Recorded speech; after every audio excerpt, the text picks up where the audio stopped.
Hello and welcome to Follow the Money. I'm Raine Musñgi. Join us as we explore the tools and insights you need to jumpstart your financial journey.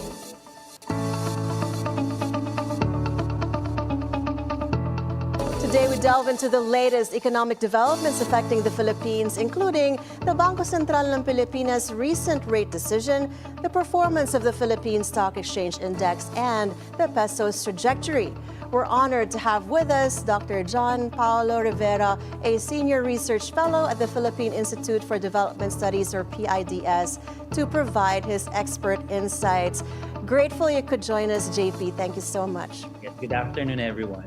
Welcome to Follow the Money. Dr. Rivera, JP, the BSP kept the rates or key interest rate unchanged at 5.75%.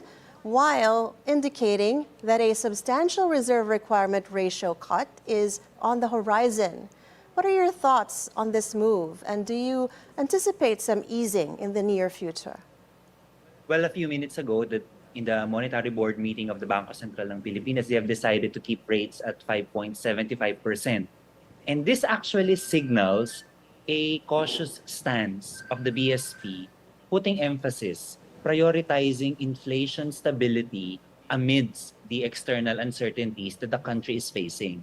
And while markets, many economists previously have been expecting a cut, inflation risks, global monetary trends, and even fiscal conditions may be the likely reasons for this decision. Although future rate cuts remain on the table, it is still a possibility that the BSP may cut rates in the future, but the BSP, based on its behavior recently, will likely wait for clearer signals of sustained inflation moderation and, of course, stable external conditions before easing further.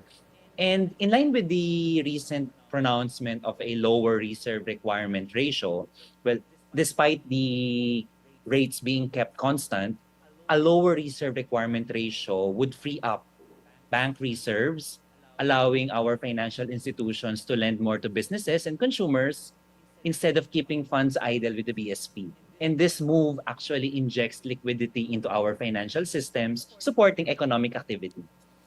Right. JP, I was looking at some of the Twitter comments from the different brokerage houses. One of them was saying that this move by the BSP, despite them teasing for the past few weeks that they would cut interest rates, and that was relatively the big expectation of most analysts. So this is really a surprise for a lot of people.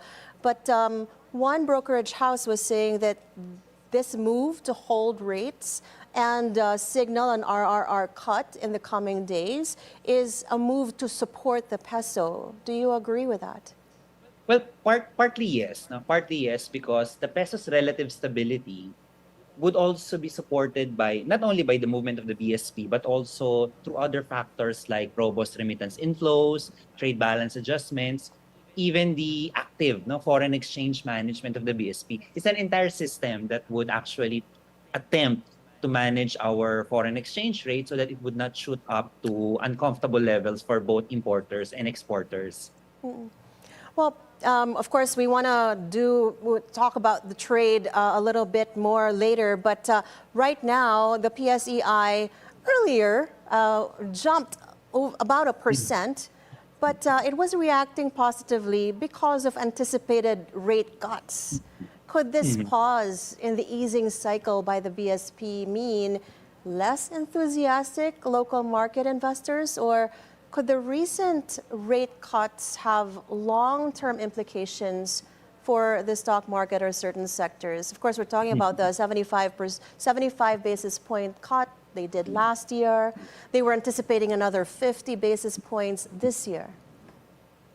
Well, the BSP holding rates steady, this would actually generate some near-term market adjustments in our stock exchange. However, I would still go with the long-term sustainability of the rally, and it will really depend on corporate earnings growth, domestic economic expansion, and the global market trends, rather than just the rate expectations. So we're now in this phase of the movement of stock market, wherein we're not just relying on expectations, but on the actual corporate performance of certain organizations. Understood. Of course, earnings season will be here soon. The peso, we already mentioned earlier, has remained relatively stable ahead of the U.S. inflation data and BSP meetings. In your view, are there factors contributing to this stability? And how might the upcoming U.S. economic indicators influence the peso's value? Well, historically speaking, the stability of the peso has been driven by the sustained inflow of remittances from overseas Filipino workers. As we all know, remittances have been a lifeline of the Philippine economy. And this is a huge, a significant contributing factor to exchange rate stability. And moving to the upcoming US inflation data and the release of the Fed policy, this would really be key drivers. And suppose that a higher than expected US inflation print would happen, it may continue to strengthen the dollar and put pressure on the peso, while a softer print could actually support the Philippine peso. That's why the BSP is now in a position to manage the movement of the exchange rate, given the adequate reserves that we have right now, due to the recent accumulation of reserves and sale of gold by the BSP. So we are in the position to manage any foreign threats from the policy that the Federal Reserve would implement very soon. Considering the BSP's recent rate cuts, or rather holding pattern right now, what impact do you foresee on bank lending and overall credit growth in the Philippines, where, of course, when it cuts, there's a greater loan uptake, but are there potential risks associated with increased lending in this context? Well, as what I have mentioned earlier, by maintaining rates, the BSP actually prioritized stability over immediate stimulus, ensuring that credit growth remains sustainable. Now, suppose that inflation would moderate in the future and that the BSP would start to continuously ease rates later, this can actually boost loan demand.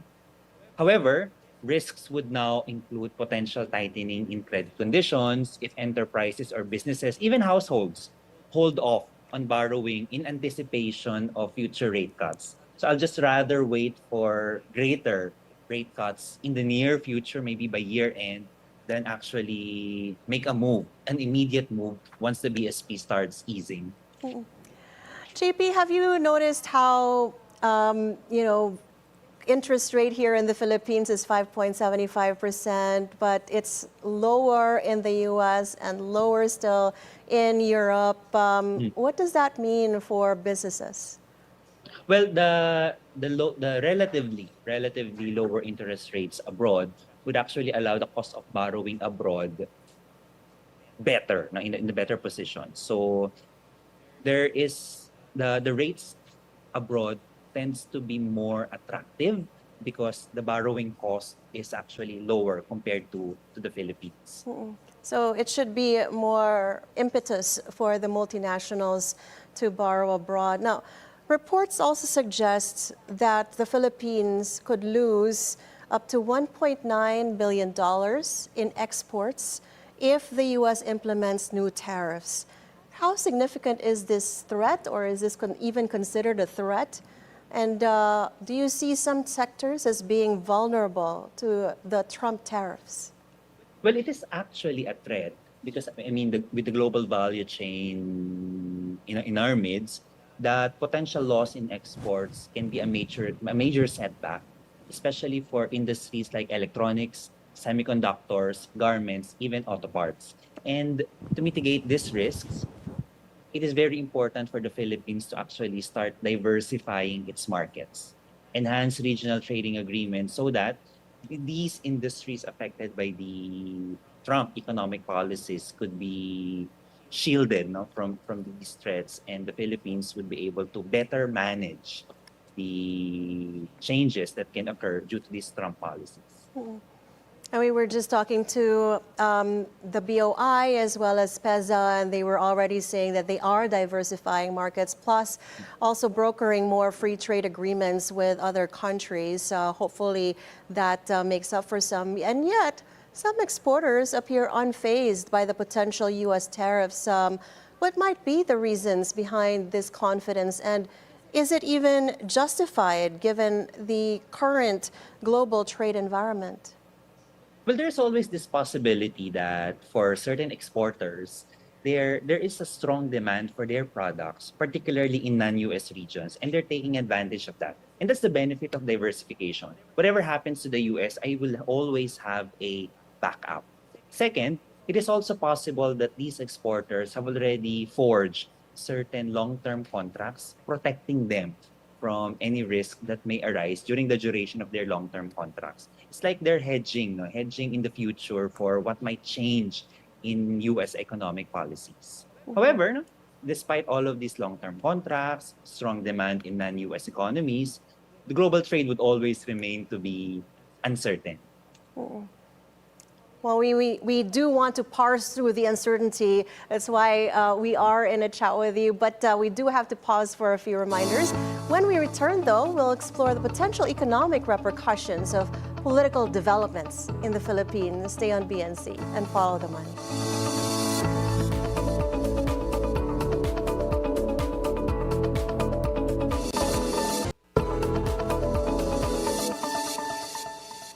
Welcome back to Follow the Money. We're still with PIDS Senior Research Fellow, Dr. John Paolo Rivera.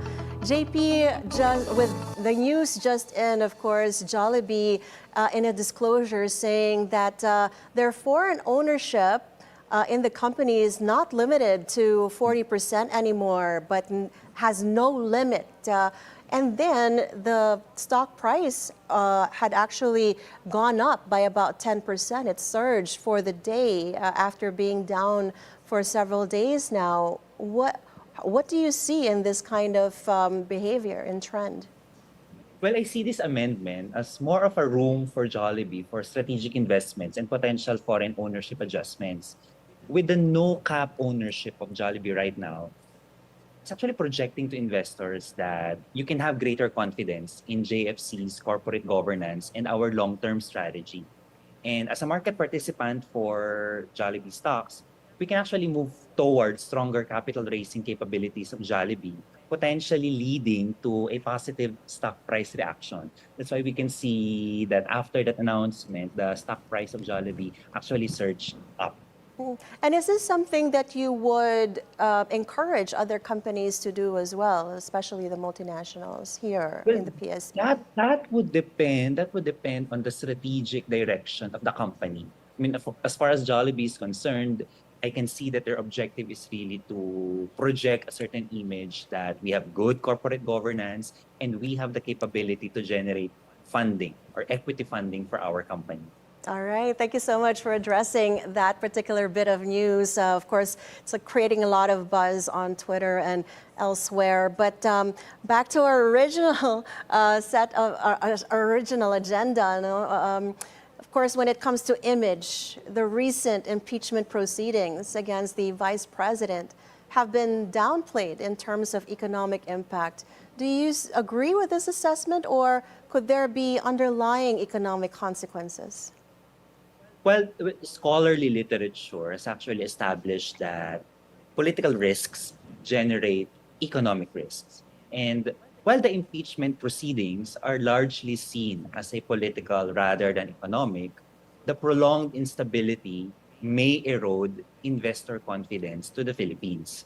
And if the process of impeachment would simply just lead to uncertainty, particularly in governance, or delays in policy formulation, policy execution, it could impact investor confidence, affecting capital flows and local business sentiments.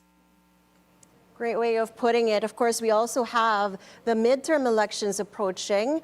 How might political developments influence economic policies and investor confidence in the Philippines?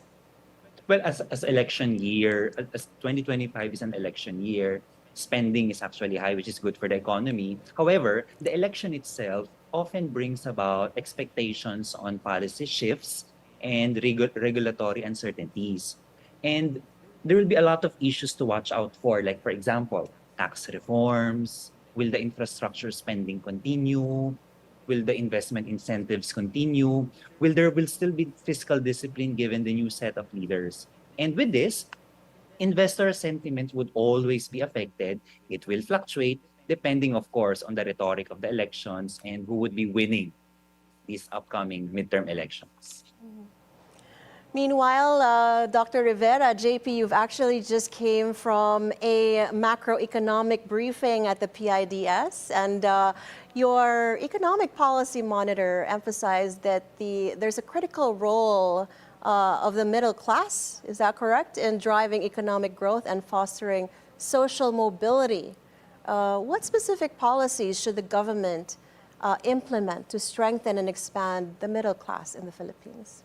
Well, the middle class being deemed as the backbone of the Philippine economy, certain specific policies, like for example, policies focusing on wage growth, the refinements and improvements in social safety nets, continued investment by government in terms of education and skills, so that our middle class would be able to go with the new technologies like in AI, in machine learning, and with skills development, they are able to participate more in this economic development. And of course, the middle class usually comprise most of those MSMEs, and policies to support MSME growth and development would be critical to ensure that these enterprises would remain to be financially viable and sustainable in the future. Also, I see certain policies on the government can also provide affordable housing, universal access to healthcare, improved financial services. These policies would actually reduce vulnerability, allowing the middle class to be lifted further and those in the lower economic classes to be shifted towards middle class. And also, in your macroeconomic prospects for the Philippines this year, you also discussed the country's economic outlook. And based on these discussions, what might be the key challenges and opportunities that the Philippines should anticipate or participate in this year?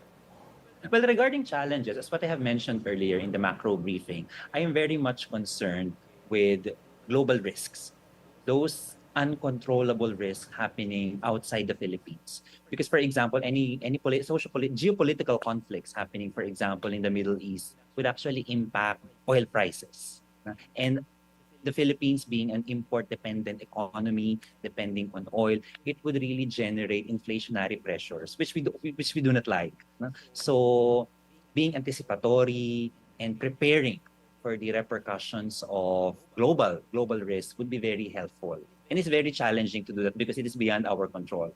Second would be political uncertainties. Again, these political noise generate economic risks that we must manage. But in terms of opportunities, of course, with the rise of modern technology, artificial intelligence, there will always be opportunities on digital transformation that can be applied towards infrastructure expansion, even tourism recovery, and our continued participation in the ASEAN economic community to enhance the flow of trade. And do you have a message for our incoming election or elected officials? What should they be focusing on? Okay, for our incoming elected officials, we do not know who are they yet.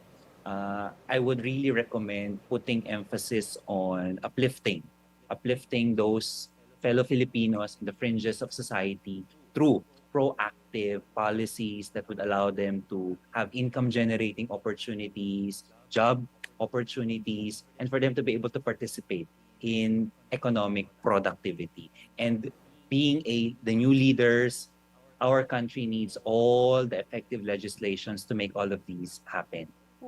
But JP, is it this kind of support, should it be in social handouts, social assistance handouts, like the one we've seen the local government units do, or even the officials literally hand out to their constituents? Well, I am a firm believer of quote-unquote ownership.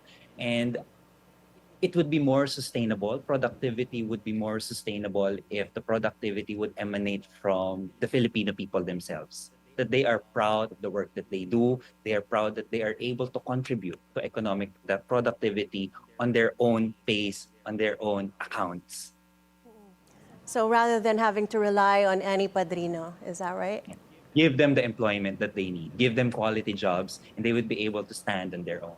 All right, nice, clear assessment from Dr. Rivera, Scientist of the Year for 2024. We really appreciate you joining us today, and thank you for sharing your valuable insights on the economy, on politics, as well as world events. Thank you.